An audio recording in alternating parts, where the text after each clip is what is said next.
todos y todas.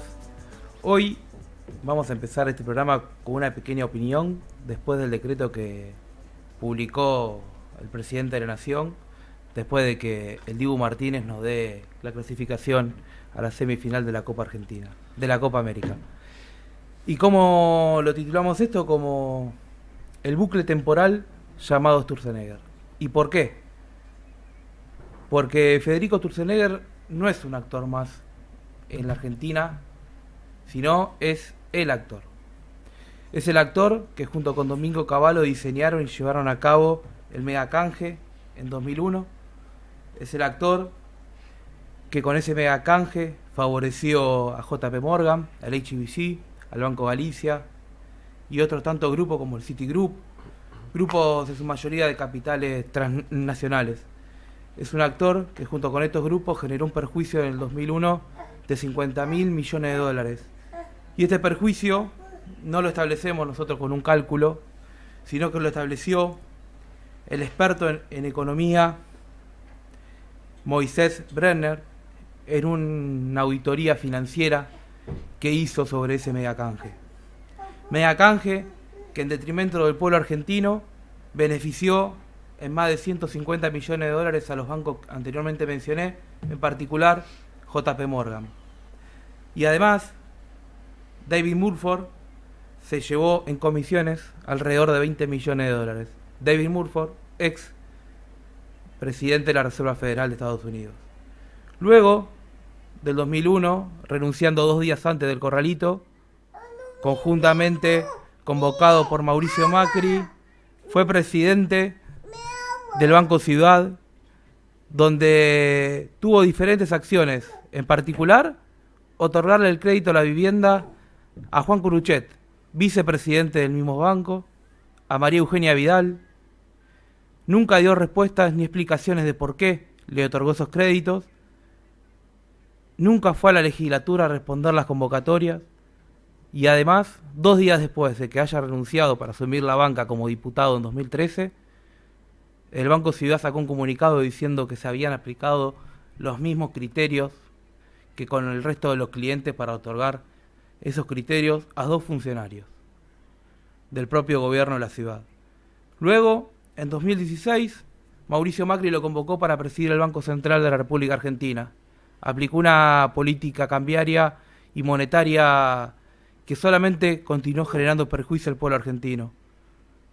Generó una deuda interna con las LEVAC y distintos sistemas de bicicleta financiera de 1,2 billones de pesos, que si lo trasladamos al tipo de cambio del momento, estamos hablando de 71.000 millones de dólares aproximadamente, que conjuntamente con su política de libre oferta de dólar, permitió la fuga de 88.000 millones de dólares. Sin decir que entre una de sus gestiones monetarias, particularmente el año 2017, se encuentra como el tercer año con mayor déficit fiscal de la historia de la República Argentina. Entonces, en este bucle que se llama Sturzenegger, podemos decir que a partir de hoy, el Círculo Rojo, el grupo concentrado que tiene el poder desde la llegada de Javier Milei, el gerente, le otorga una tercera oportunidad. ¿Oportunidad para qué? En teoría, desregular la economía y transformar el Estado. ¿Pero para qué?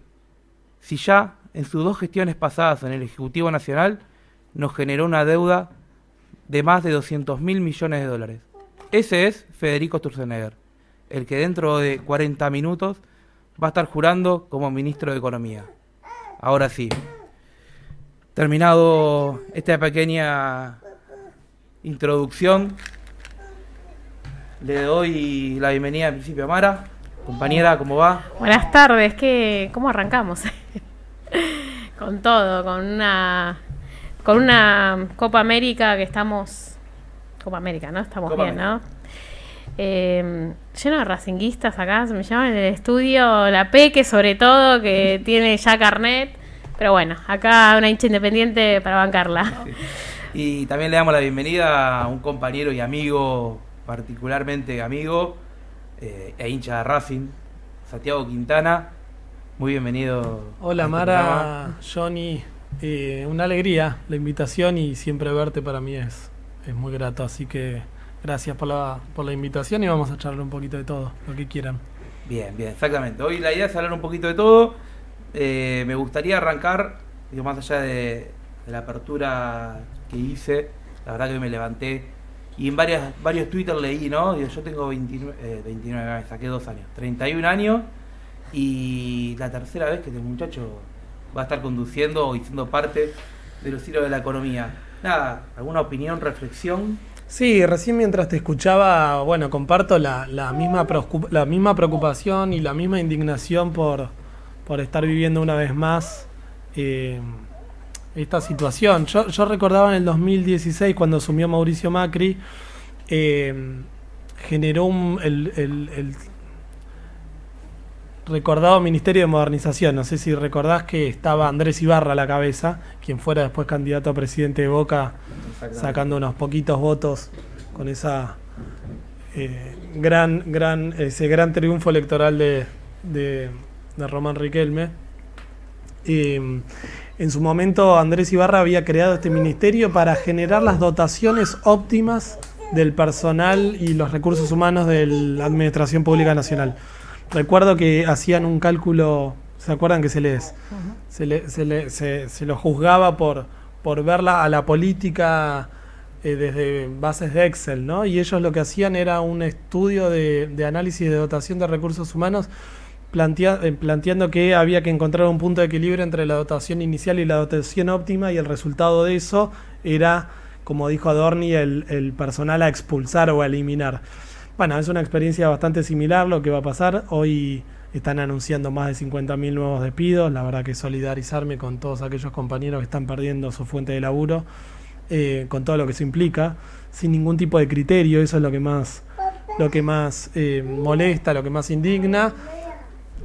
Quizás planteo sin ningún tipo de criterio técnico, ¿no? Pero sí con un criterio político. Digo, desguazan los lugares que ellos consideran que no tienen ninguna razón de ser: el Ministerio de la Mujer, áreas de derechos humanos, ni que hablar que es el área de mi expertise, el ámbito de la salud también.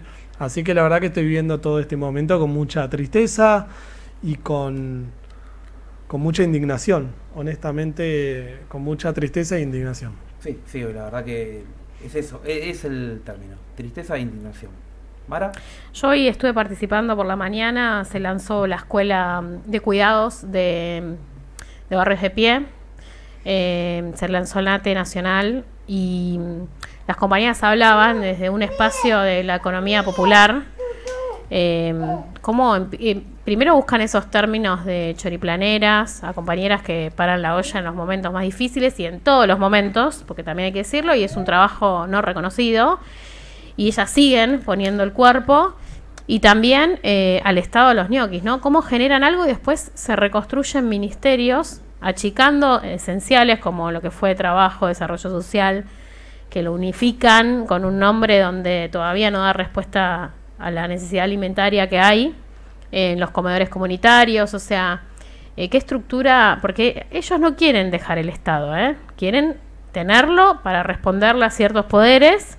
Esto también hay que decirlo, porque no es que quieren que desaparezca el Estado. Quieren un Estado funcional a las necesidades de ellos y no al pueblo, ¿no? Esto como está mucho más que claro después de la unificación de los ministerios. ¿Y cómo nombran a este personaje ahora con un ministerio? No sé si es una dirección, un ministerio, porque no llegué. El Ministerio de Regulación y Transformación del Estado se llama. Claro, bueno, ahí es la conducción desde que viene planteando desde el primer día, donde implantan un DNU, donde muestran la conducción de nuestro país, clara, la política, y bueno, y eso requiere una... Sí, y vos dijiste algo, ¿no? No quieren la desaparición del Estado. Y como hoy vamos a tener a Santiago, que además de amigo y compañero, es una persona especializada en sistemas de salud y seguridad social, estuve estudiando un poco para poder tener un ida y vuelta. Y hay algo que ni siquiera lo tuve que estudiar. Digo, el Ministerio de Salud está desaparecido. Existe, pero está desaparecido. Nadie le reconoce la cara al ministro. Digo, eso es parte también de esto de el Estado no lo desarmo, pero lo escondo. Mira, te voy a contar un dato histórico. En la historia argentina después de lo que fue la creación del Ministerio de Salud de la Nación por primera vez en los años 50 por parte del doctor Ramón Carrillo, en épocas del primer peronismo, solo hubo 3 experiencias que degradaron al Ministerio a Secretaría de Salud, ¿no? Estamos hablando, que fue durante la Revolución Fusiladora, durante la dictadura de Videla, Macera y Agosti, a partir del año 76, y Mauricio Macri, el primer caso en democracia, que desreguló, jerarquizó el Ministerio de Secretaría. En ese momento el ministro, posterior secretario, era Adolfo Rubinstein. Cuando gana Javier Milei en el esquema inicial, ¿se acuerdan aquel famoso TikTok de los afuera, él planteaba que su idea inicial era que la salud no tenía por qué ser ministerio y que iba a estar bajo la órbita del gran Ministerio de Capital Humano. Después retrocedió en esa idea, parece que algunos le hicieron entender que la importancia de que sea ministerio y no secretaría tiene un sentido simbólico muy fuerte, pero también en términos prácticos, concretos, de financiamiento, programas, etcétera, etcétera. Y bueno, fue así como designó a Mario Russo. ¿Quién es Mario Russo? Es importante saber quién es Mario Russo. Fue secretario de Salud de San Miguel, fue secretario de Salud de Morón, fue secretario de Salud de María Eugenia Vidal cuando fue gobernadora de la provincia de Buenos Aires, y fue funcionario con Malena Galmarini también en AISA en estos últimos años. Así que con una coherencia ideológica bastante cuestionable. Pero bueno, lo cierto es que es un médico, cardiólogo, pero con algo que es muy llamativo.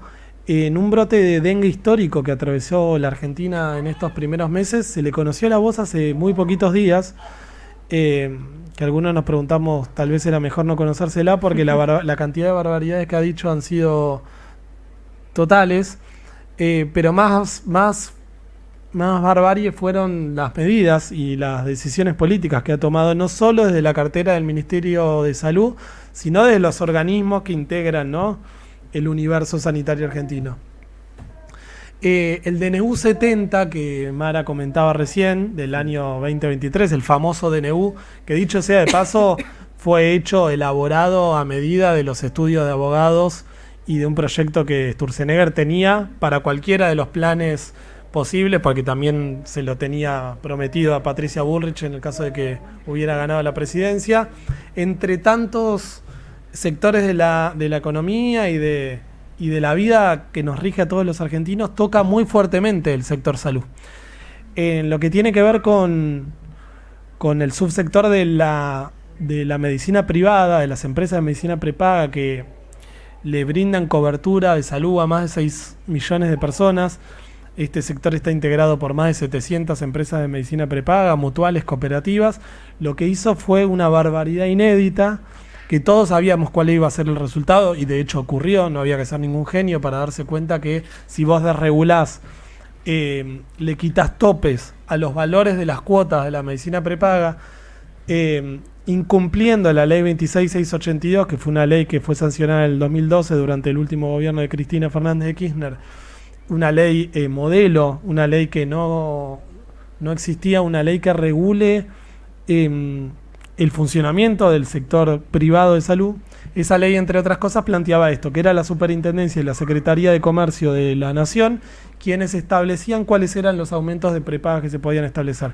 El DNU rompe con eso. Pero lo simpático de esta situación fue que a los 2 meses o menos se dio cuenta que el oligopolio que conduce la salud privada en la Argentina, que está integrado por Claudio Velocopita a la cabeza como presidente de la Unión Argentina de Salud, y 4 o 5 empresas primas hermanas, Omin, Galeno, Medicus, Swiss Medical y OSDE, se pusieron de acuerdo para aumentar en la misma proporción. Y esa proporción estuvo totalmente por encima de los valores razonables, muy por encima de los valores que planteaba el IPC, de la canasta y de la inflación. Y fue a partir de ahí que el gobierno, a partir de la Superintendencia de Servicios de Salud, tuvo que meter una medida cautelar para frenar esos valores. Entonces ahí es donde uno empieza a no entender cuál es el criterio ideológico real de este gobierno. Como decía Mara, quieren destruir el Estado, quieren conducirlo para sus propios beneficios, creen en el libre mercado, pero después, cuando algún valor se le corre, agarran y llaman a Coto para que baje los valores de la carne, o llaman a Claudia Velocopit para que baje los valores de las cuotas de las prepagas. Entonces, ¿hasta qué punto son intervencionistas, son dirigistas, son liberales, son anarcocapitalistas? Y en el mundo de la salud se ve mucho esto, y es un solo ejemplo de los tantos que les podría mencionar, pero bueno, fue uno de los temas que estuvo muy en el tapete este último tiempo. Y sin ir más lejos, ahora en agosto ya están los precios nuevamente abiertos. Y otra vez se fueron por las nubes. Por ende, la medida cautelar, la denuncia de cartelización fue toda un acting, una puesta en escena para... Ahora, lo que hay que entender es que el sector privado de la salud siempre gana, Johnny. Y siempre el principal perjudicado va a ser el afiliado. Yo tengo una experiencia de cuando estuve como gestión en el ENRE, una reunión con Galeno, porque el ENRE tiene una mutual de trabajadores que tenía un convenio con Galeno en que cuando se jubilaban le mantenían el monto que abonaban como trabajador del ENRE y le iban aumentando, creo que muy escalonadamente, nada que ver con el sistema, con la contratación privada. Allá por 2021, cuando la macroeconomía se nos empieza a descalabrar del todo, deciden romper ese contrato unilateralmente. Tuvimos una reunión en donde obviamente la respuesta siempre era el número no me da, y bueno, no hubo forma de lograr recomponer ese acuerdo y se tuvo que recurrir a amparos individuales de cada uno de los trabajadores. Había casos de algunos que estaban pronto esperando una cirugía y le pasaba la cuota de 20.000 pesos a 200.000 pesos porque tenía 77 años, cuestiones de ese nivel. Y obviamente la caracterización de lo vos lo dijiste muy bien, Santi, el sistema de salud privado no tiene una lógica de salud, sino tiene una lógica de negocio y los números tienen que cerrar positivos sí o sí. No, y aparte están perdón, Mara, un agregadito más. El nivel de diversificación que tienen estas empresas hoy en día es total.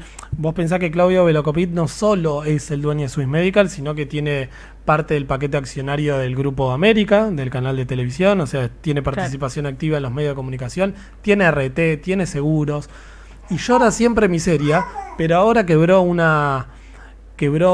sanatorio en la zona norte de la provincia de Buenos Aires y fue el primero que la fue a comprar. O sea, a fin de mes llega.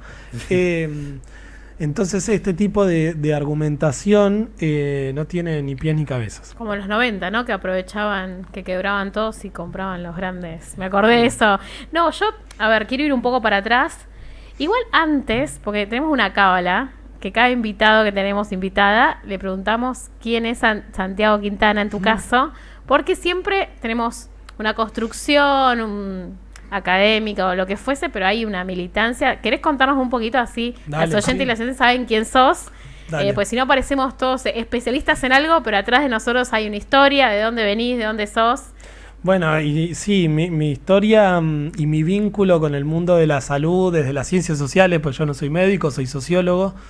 Lo que he hecho después fue especializarme en el sector de las políticas públicas en salud. Soy magíster en sistemas de salud y seguridad social, diplomado en economía política de la salud, y he tenido un recorrido por la función pública como subgerente de la Superintendencia de Servicios de Salud, que es el organismo que comentaba recién que regula obras sociales y prepagas. Fui director general de IOMA y actualmente trabajo en la obra social del Congreso de la Nación, la DAS. En el interín publiqué 2 libros y es un ámbito que realmente me apasiona. Me parece que las ciencias sociales tienen mucho para aportar en este sentido. El sistema de salud argentino es una rara avis, es muy estudiado en muchas partes del mundo por sus bondades y sus claros oscuros, desde su universalidad, pasando por su fragmentación, su segmentación, su inequidad, su desigualdad, pero también sus bondades vinculadas a esto, ¿no? De que la Constitución Nacional consagra la salud como un derecho universal que debe ser garantizado por el Estado. Y hoy eso se está poniendo en cuestionamiento. Como clima de época, Mara, eso es lo que a mí más me preocupa y pasa en otros aspectos de la política también, ¿no? La región está fea, el mundo está feo, el mundo tiende hacia posiciones muy individualistas, las derechas parecen imponerse en un montón de lugares Y ese es el momento en donde algunos vivos aprovechan para Tal cual. instalar discusiones que en la Argentina parecían estar saldadas. La universalidad es una de ellas, y en el macrismo pasó lo mismo. Morales, el entonces gobernador de la provincia de Jujuy, fue el primero en el que en años del macrismo dijo, che, no, deberíamos empezar a cobrarle a los bolivianos que cruzan la frontera Sí, que fue un Jujuy y se debate atienden. bastante... Sí, pero era un debate que estaba saldado en la Argentina. Primero, entre otras cosas, Mara, porque si uno analiza y evalúa el impacto en términos del presupuesto, es insignificante. No, por supuesto. Primero eso. No, porque hoy todo el tiempo se discute el déficit fiscal, Sí, como si fuera nos quiebran la Argentina como con si esa darle política. atención Sí, de tal salud cual. a nuestros compatriotas y a nuestros vecinos nos fuera a desequilibrar la balanza comercial. Eso es mentira. Lo que es una discusión conceptual, filosófica, de entre quienes creemos que estamos fascinados con que el Hospital Garrahan sea un hospital de referencia a nivel sudamericano y vengan chiquitos de todo el mundo a atenderse en el hospital, que el Hospital Posadas, que ahora hay una discusión porque lo quieren provincializar, porque se lo quieren sacar de encima, tal como sucedió en los años 90. Pero bueno, así como se animó Morales, ahora se animó el salteño. Un legislador, el esposo de Pampita en la ciudad de Buenos Aires, planteó un proyecto para que amuremos la frontera de la ciudad de Buenos Aires y alguien que es del conurbano no se puede atender en la ciudad de Buenos Aires. Y entra, ¿vieron? Y vos te cruzás con algún amigo que estaba de este lado de la vida, y dice, che, tiene sentido eso, ¿por qué vamos a ir atendiendo? Y vos decís, la puta, mirá cómo retrocedimos en algo que era un valor que tiene que ver con el carácter solidario de nuestro sistema de salud, que tenemos un montón de otras cosas que discutir. Si había algo que no había que discutir era esto, y lograron instalar el debate. Yo creo que no van a terminar de romper todo, pero algunas micro batallas te las dan y te las ganan. Ahí vos mencionabas algo y de paso hablaste de la gas. Le quiero mandar un saludo a Rodrigo López porque viene de una lucha que hicimos con APL, con un montón de gremios. Gran amigo personal. Sí, el mío también, así que le mandamos los dos un saludo grande porque fue parte de lo que voy a contar, Rodri. Nosotros, los gremios, los sindicatos que somos de servicios públicos, estamos adheridos a la Internacional de Servicios Públicos. Claro. Y en el 2015 se dio una lucha de los tratados de libre comercio, ¿no? Los países que iban adhiriendo a estos tratados, empezó con el macrismo, en Argentina ahí se empezó a ver, y internacionalmente era una lucha de la ISP para que no se adhieran, porque iban firmando. Me acuerdo que Uruguay firmó y después se tiró para atrás, Chile, bueno. Y ahí se hablaba, se empezó a instalar este tema del sistema integrado de salud. Claro. Vos me dirás mejor, yo me acuerdo porque fue una campaña muy fuerte que se hizo a nivel mundial.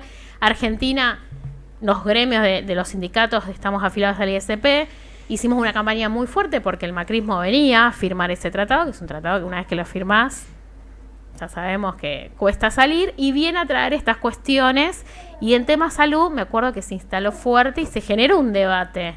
Era privatizar, porque la Internacional de Servicios Públicos siempre defendemos que los servicios esenciales tienen que ser públicos, de calidad. Venimos con una matriz de defensa, la energía, la salud, el agua, la administración pública. Y me acuerdo que el sistema se recontrainstaló. Y después vino el gobierno de Alberto, vino la pandemia y decíamos, viste, en análisis, es que hubiese pasado si se hubiese instalado eso, estaríamos todos muertos. Te voy a hacer un... los pobres muertos, los ricos atendidos hasta ahí, porque no es que te garantiza, ¿no? Y digo, ese debate, ¿cómo lo viviste en los lugares que estabas? En realidad, te hago una pequeña aclaración. El sistema integrado de salud es de lo que hablamos nosotros, lo que planteaban ellos. Pero el Tratado de Libre Comercio traía un sistema integrado privatizado. Sí, era la CUS, ¿se acuerdan? De la Cobertura Universal de Salud, que es una travesura. No me acordaba eso. El sistema integrado de salud es del que habló Cristina en el día del acto de la... Claro, yo digo el que viene atravesado por ese es el bueno. Tratado. El sistema integrado es vale, el bueno. Entonces, eso es verdad, hablemos con propiedad. La CUS es la mala. Es el que los ministros que no funcionan, ¿se acuerdan? Ese famoso acto en el Estadio Único de La Plata, que es lo que abogamos el sector sanitarista, que planteamos un sistema integrado de salud en términos de que los 3 subsectores se articulen de mejor manera. Y público. Y la cobertura universal de salud, que es una travesura semántica, porque si uno escucha cobertura universal de salud, listo, ¿dónde hay que firmar? ¿Estamos todos de acuerdo? Bueno, nada, viene de la OMS, un proyecto que plantea una cuestión para instalar en todo el mundo, desconociendo las particularidades de cada uno de los países. Siempre que te quieran plantear algo mundial va a estar mal, porque cada país tiene su idiosincrasia, claro, sus características. En la Argentina particularmente una presencia en la salud de los gremios, de los sindicatos, 360 obras sociales que le brindan cobertura de salud a los trabajadores, con todo lo que hay que para criticar también de eso, porque cuando yo hablo de segmentación y fragmentación del sistema, también, entre otras cosas, es por la aparición de demasiados actores en el sistema. Si uno quiere ir hacia un sistema único de salud, que yo ya creo que es imposible a esta altura, el sueño de Ramón Carrillo de la salud pública para todos, hoy es imposible, porque yo te hablé al principio de 700 empresas de medicina prepaga, 700. Ya instaladas. Primero que no hay un sistema de salud en la Argentina, hay 24, porque cada provincia tiene su ley propia. Después tenemos 24 obras sociales provinciales, como está IOMA en la provincia de Buenos Aires, cada provincia tiene la suya que le brinda cobertura de salud a los trabajadores públicos.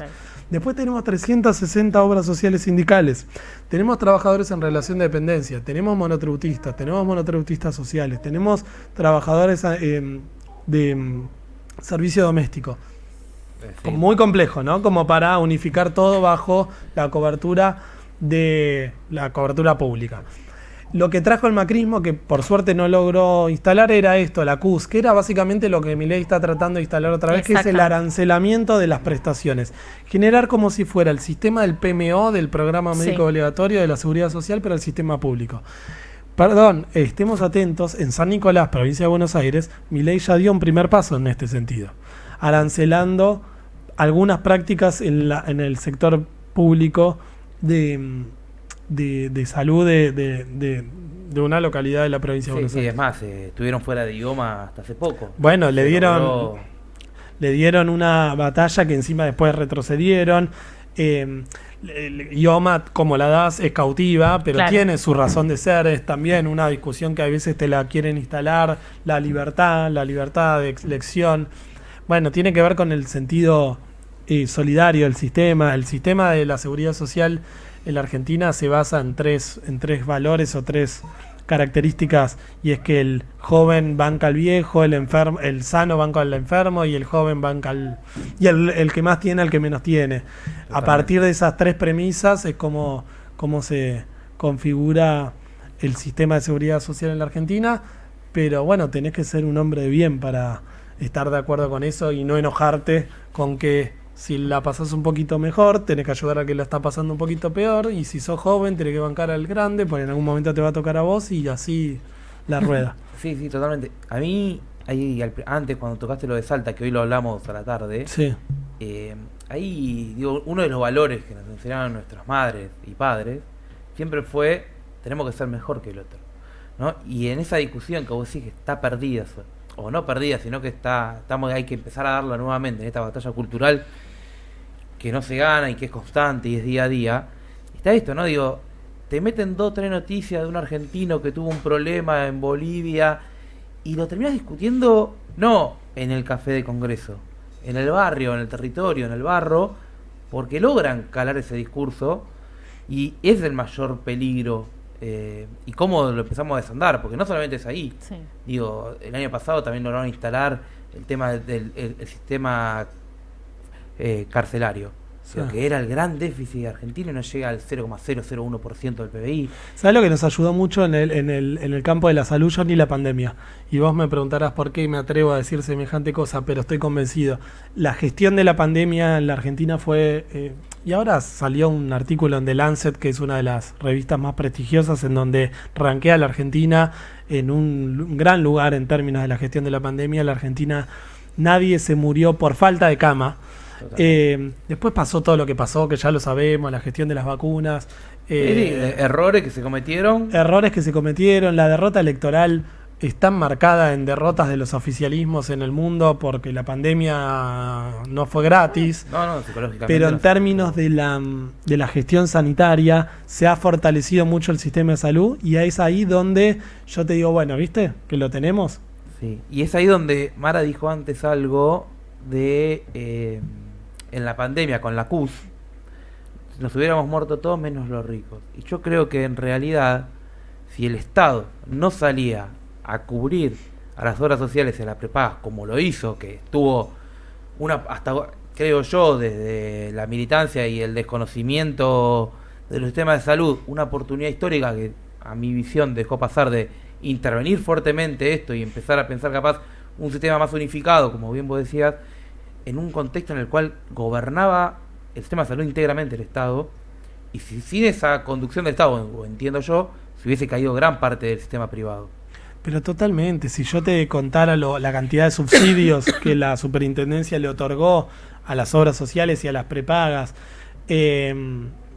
los subsidios para el pago de salarios del personal privado de la salud por parte del Estado, fue maravilloso, la creación de hospitales modulares, se salió a... y sobre todo cuando partíamos de un piso complicado. Y los primeros que se pusieron a disposición de ese sector fueron las horas sociales, totalmente, no los privados. Los trabajadores. No solo que no los privados, Mara, sino que me acuerdo una serie de planteos inmorales, ¿no? Por eso digo que a veces el componente de cómo uno está criado, digo, más allá de que son empresarios y obviamente nadie le discute que tienen que maximizar sus ganancias, eso no se discute. Yo no le voy a exigir a Velocopit que haga campaña de prevención contra el HIV o contra la diabetes, pues el tipo está en otra, pero me acuerdo lo nervioso que se ponía cuando podíamos llegar al paciente uno sin cama, ¿no? Que siempre estaba esa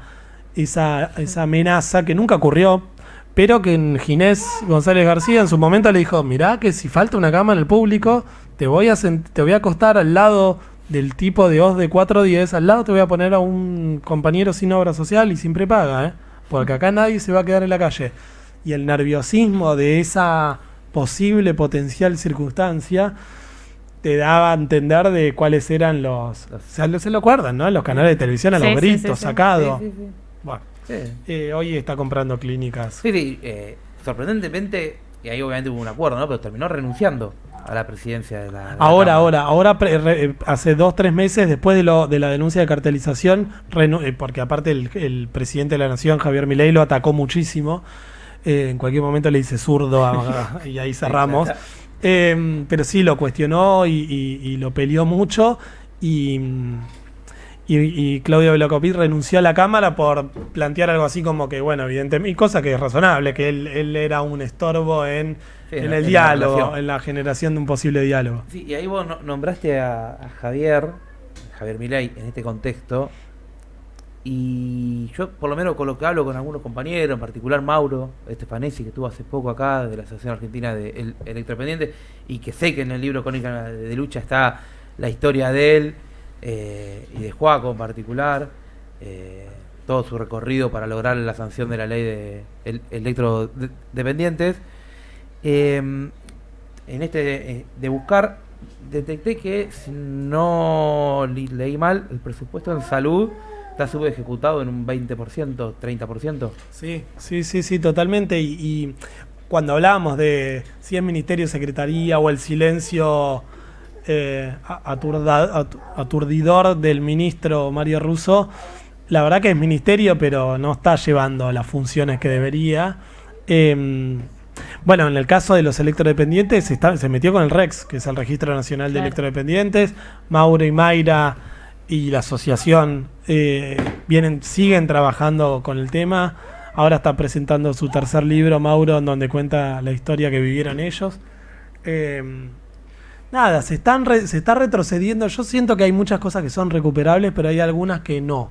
Y son inmorales, porque meterte con 10.000 tipos en la Argentina que necesitan un grupo electrógeno para vivir, que le daba el ENRE, y un subsidio al 100% de la luz, porque claramente esas familias gastaban un montón de plata. ¿Te parece que es por ahí? meterse contrario. con eso es una guachada, ¿viste? Yo me acuerdo el año pasado, y nos pasó la otra vez que vino la senadora María Rosa Martínez, que qué época, ¿no? Porque hace tan poco estábamos discutiendo la reducción de la jornada laboral, estábamos discutiendo la ley nacional, el proyecto de ley de comité mixtos de seguridad y salud laboral, que es un tema que la verdad que desde no solo la CGT, sino de la CTA, emprendimos un camino de hablar de salud laboral y cómo tenía que depender no del Ministerio de Trabajo, sino del Ministerio de Salud, porque tenía que ser una política transversal y que los lugares de trabajo tenían que ser lugares donde prevengan enfermedades justamente, se hagan campañas.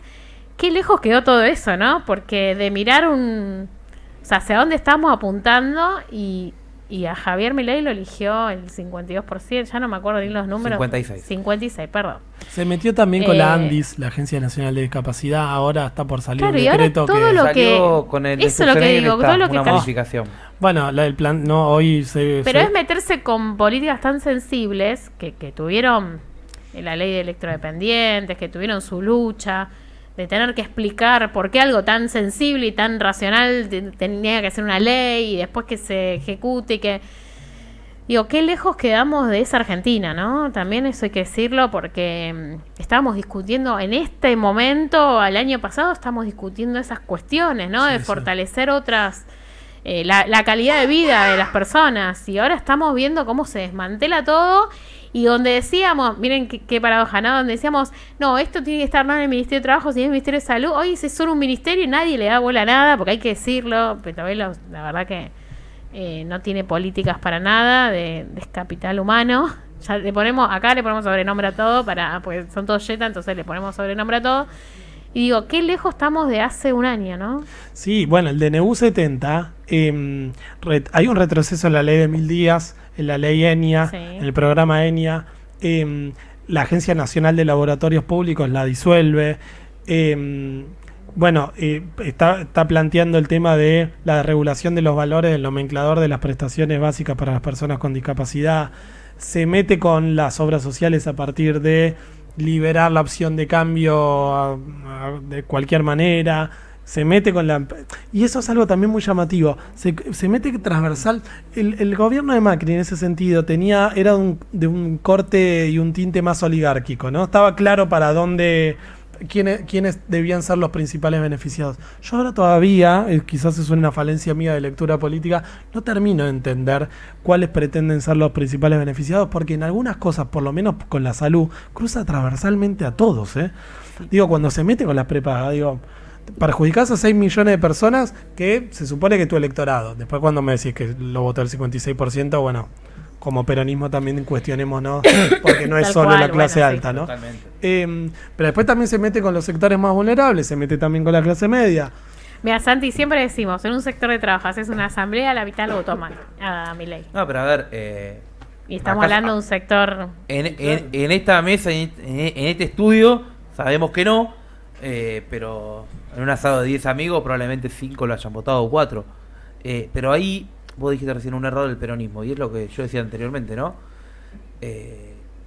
Las discusiones que instalaron, como esto de la salud, que tiene que privatizarse, la educación, que no puede venir de otro país, que el que viene de Venezuela, de Cuba, a estudiar a la universidad tendría que pagar, en vez de, y que no, como si no tributara, como si en el kiosco no pagaría el IVA, como si en su casa no generaría una ganancia en el consumo interno. Pero además de eso, hoy en día, la batalla perdida en ese sentido está en algo que vos dijiste con el tema de las prepagas y demás, que es un gobierno que uno lo ve en los diferentes sectores, yo en mi caso de energía, vos en salud, que esto de que no se entiende quién es el beneficiado, hasta están en mi lectura, ponerlo en energía, y creo que se puede replicar en muchos lados, están aplicando una teoría, que un poco Cristina lo decía el domingo, sin prueba empírica.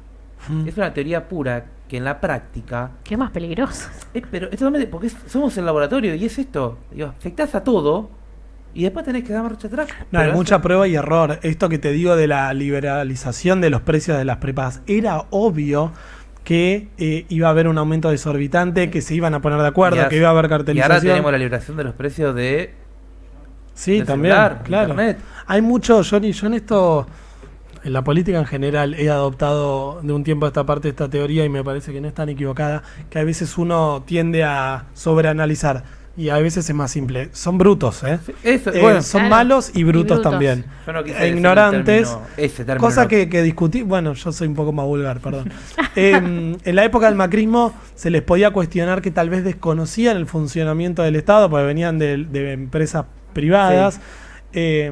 Generalmente estando el mejor caso de Aranguren, pero tildar de bruto a Aranguren sería muy osado de mi parte. De bobo no tiene nada.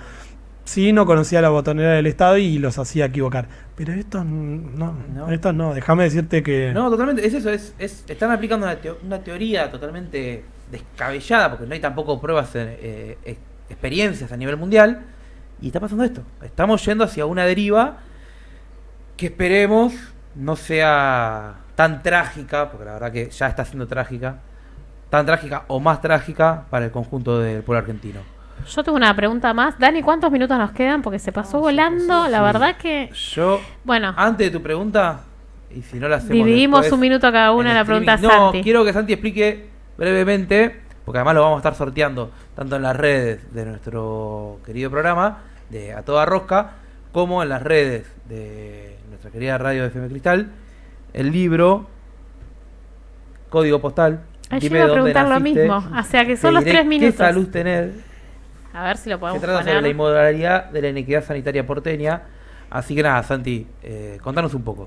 Sí, este es mi segundo libro. Lo publiqué hace un año más o menos. El concepto, la analogía código postal tiene que ver con que en la Argentina lamentablemente lo que determina la salud de nuestra población no es el código genético, sino el código postal. En función de donde uno nace es la salud que tiene. Eso lo defino a su vez como inmoral. La expectativa de vida en la Argentina varía 7 veces entre nacer en Chaco, Formosa, Corrientes versus la ciudad de Buenos Aires. Por ende, bueno, me resultó muy interesante analizar ese fenómeno y decidí especificar ese análisis en la ciudad de Buenos Aires, que ocurre exactamente lo mismo. Vos dirás, en un territorio mucho más pequeño, la diferencia entre expectativa de vida y cualquier variable que uno analice en materia de salud, y no solo eso, sino en lo que se denomina en ciencias sociales los determinantes sociales de la salud, la infraestructura sociosanitaria también, varía mucho en las comunas del norte, la comuna 12, 13, 14, que son los barrios de Núñez, Palermo, Saavedra, versus la comuna 8, 9, que es Lugano, Soldati, Mataderos, etcétera. Bueno, y eso lo reflejo en este libro, demostrando que hay una inequidad sanitaria en la Argentina que debe ser abordada y que debe ser resuelta, y que a su vez es inmoral, injusta e inequitativa. Perfecto, más que claro. No, yo iba a preguntar lo mismo, así que, porque iba a decir, me interesa lo de los libros. Otra pregunta. No, la verdad que nada, súper interesante. Yo creo que da para más de un programa. Te vamos a invitar a APSE a dar una charla porque nos interesa mucho. Nosotros desde nuestro sindicato APSE quisimos tener nuestra propia obra social en un momento. Me contaba antes de salir al vivo. Sí, de un momento donde justo sacaron un decreto, resolución, no recuerdo, en el macrismo, donde se prohibían generar más obras en las renas, ¿sí? Así que bueno, pero nada, estamos apostando un poco, no solo desde ahí, sino trabajamos mucho la perspectiva de salud laboral, así que vas a estar más que invitado. Y no, agradecerte porque la verdad que si vamos a hacer un sorteo, a ver la produ, el sorteo de la radio, vamos a hacer un sorteo de la radio y lo vamos a poner en FM Cristal. Nos van a tener que seguir para entrar al sorteo. Tenemos 2 para sortear, Epa, así que vamos a tener que diseñar bien cómo hacemos el sorteo. Que nos sigan y van a poder participar, ¿no? Sí. En estos días lo vamos a estar subiendo a las redes. Bueno, gracias, Santi. Gracias a ustedes por invitarme y por visibilizar estos temas que tienen poco rating. Por decirlo metafóricamente, el tema salud nunca está dentro de las principales problemáticas de los argentinos. Está estudiado eso, en las encuestas de opinión ocurre eso. Por ende, en estos espacios hay veces no es tan divertido hablar de esto, pero hay que hablar. Sí, yo creo que, para ir cerrando, el problema de la salud es que uno, y nos pasa a todos, yo por suerte me hago el chequeo cada 2 años como mucho, pero estoy seguro que si se hace una encuesta, más del 80% de la población no va al médico a menos que le duela algo. Y si le duele, 2 días, capaz. Sí. Y ese es un gran problema porque ahí es donde nos terminamos alejando de conocer en profundidad estos temas. Mara. Nada, agradecer a Santiago, si estás a disposición, te vamos a seguir invitando, obviamente. No, por supuesto que sí. Obviamente con los tiempos tenemos los lunes y los viernes, así que te vamos a invitar porque la verdad, como dijo Johnny recién, creo que la salud si no tenemos salud no podemos hacer absolutamente nada, y queremos también una Argentina con habitantes y habitantes sanos y sanas, así que nada, es un tema que hay que ponerlo en eje, por más que a veces se torne técnico, capaz, pero hay cosas principales que si estamos mirando otras cuestiones que no son tan técnicas, nos van a aparecer estos personajes imponiendo estos sistemas. Y así un dato. El martes se firma el Pacto de Mayo en julio, no sé qué pasó, pero ninguno de los 10 puntos toca la salud. Salud, es verdad. Así que yo el martes no voy, por las dudas. Que arranquen, como dijo Axel. Que arranquen, si no llegamos. Cierre así que nomás. Bueno, vamos cerrando. Muchas gracias a todos y todas por acompañarnos. Gracias, Santi, amigo y compañero. Gracias, Mara. Gracias a los compañeros que están detrás de la consola. Y gracias a usted por acompañarnos. Esto fue A Toda Rosca. Auspició este programa APSE, Asociación del Personal Superior de Empresas de Energía.